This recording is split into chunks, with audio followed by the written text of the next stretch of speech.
అందరికీ వందనాలు. యేసుతో నడవండి ఉదయకాలమే కార్యక్రమానికి మిమ్మల్ని ప్రేమపూర్వకంగా స్వాగతిస్తున్నాము.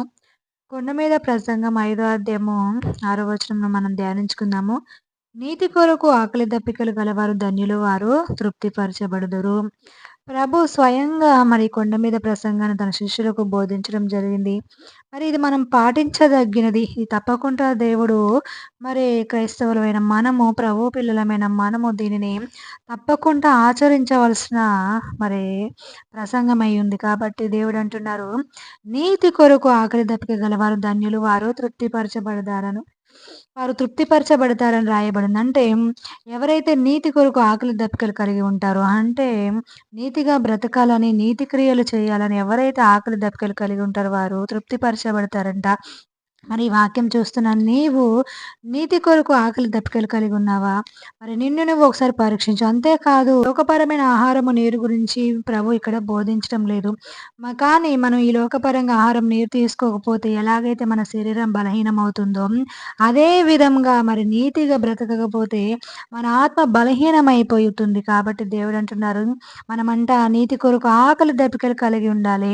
అంతేకాదు దేవుడు అంటున్నారు, శాస్త్రుల నీతి కంటే పరిసయ్యుల నీతి కంటే మీ నీతి అధికం కాని యెడల మీరు పరలోక రాజ్యంలో ప్రవేశించరని నిశ్చయంగా చెప్తానంటున్నారు. అంటే ఖచ్చితంగా చెప్తున్నారు ప్రభు.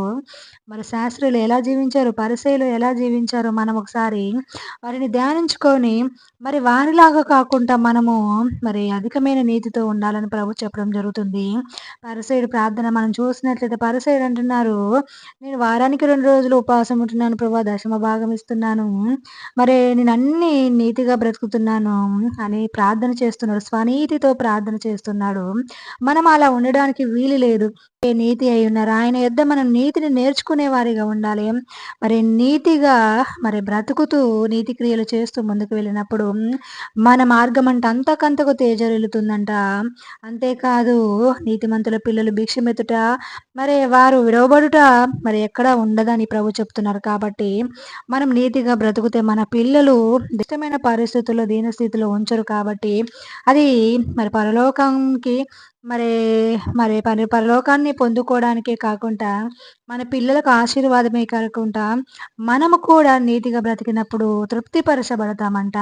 మరి ఆహారం, నీళ్ళు తీసుకుంటే ఎలాగైతే మనం తృప్తిపరచబడతామో అదే విధంగా నీతిగా బ్రతికినప్పుడు ప్రభుని ప్రార్థించు, ప్రభు యొద్ద కనిపెడుతూ ఆయన మార్గాలను మరి ఆయన ఆజ్ఞలను పాటిస్తూ ముందుకు వెళ్ళినప్పుడు మనం తృప్తిపరచబడతామంట.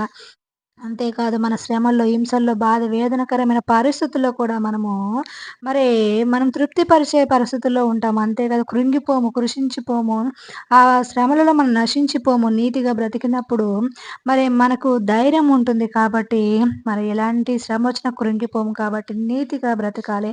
అంతేకాదు ప్రభు అంటున్నారు ఇంకొక మాట, మరి సున్నము కొట్టిన సమాధి వలె ఉన్నారు కాబట్టి మరి అలా ఉండడానికి వీల్లేదు. సమాధులలోన కుళ్ళుతో ఉంటాయి. ఆ విధంగా ఉండడానికి వీల్లేదు. పై భక్తి కాదు, పై రూపము కాదు, పైన ఉన్న భక్తి కాదు. అంతరంగ శుద్ధిని దేవుడు కోరుకుంటున్నారు. అంతరంగంలో ఉన్న మస్టును మనం తీసివేసుకోవాలి. అంతేకాదు ప్రతినిత్యము ఆయన ఆజ్ఞలు పాటిస్తున్నామా, ప్రభువాక్యాలను మనము ఆహారం, నీరుగా తీసుకోవాలి. మనమంట అంతకంతకు తేజరిల్లుతాము. ఈ నీతి కొరకు ఆఖరి దప్పికలు కలిగి ఉండాలి. అంతేకాదు మరి ప్రభువే నీతిమంతుడై ఉన్నారు. ఆయన అంటున్నారు, నేను నీతిమంతుడు, నాలో ఎవరైనా పాపం ఉందని స్థాపించగలరు అంటున్నారు. ఆయన ఎంతగో నీతిగా బ్రతికారు. మరి ఎంత శ్రమలు ఎదురైనా కూడా మరి ఆయన ఎంతో నీతిగా బ్రతికి చూపించారు. కాబట్టి ప్రభు యొద్ద మనం ప్రార్థించి ఆయన నీతిని పొందుకొని ఈ లోకంలో నీతిగా బ్రతుకుతూ, అంతేకాదు మీరు ధర్మం చేయనప్పుడు కుడి చేయి చేయనిది ఎడమ చేతికి తెలియకూడదు అంటున్నారు. మనం ఇలాంటి నీతి పనులు చేసినప్పుడు, నీతి కార్యములు చేసినప్పుడు మనుషులు చూడాలని కాకుండా ఇతరులు మరి మనం దేవుడు చూడాలని, ఆయన ప్రతిఫలం ఇయ్యాలని రహస్యంగా చేయాలి నీతి క్రియలు, నీతి పనులు. మరి పేదలను కనికరించడం, దీనులను కనికరించడము, మరి దిక్కులేని పిల్లలను చేర్చుకోవడం, విధవరాలను వారి శ్రమల్లో పరామర్శించడము, మరి రోగులను పరామర్శించడం, ఇవన్నీ నీతి కార్యాలు, నీతి పనులు. అవి చేయడానికి ఆకలి దప్పికలు కలిగి ఉండాలి. ప్రభు యొక్క భక్తి మరి మాటల్లో కాదు గానీ క్రియల్లో చూపించాలి. అలా మనం నీతి క్రియలు చేసినప్పుడు మన నీతి మన ముందు నడుస్తుంది. కాబట్టి నీతిగా బ్రతకడానికి మరి ఆకలి దప్పికలు కలిగి ఉండాలి.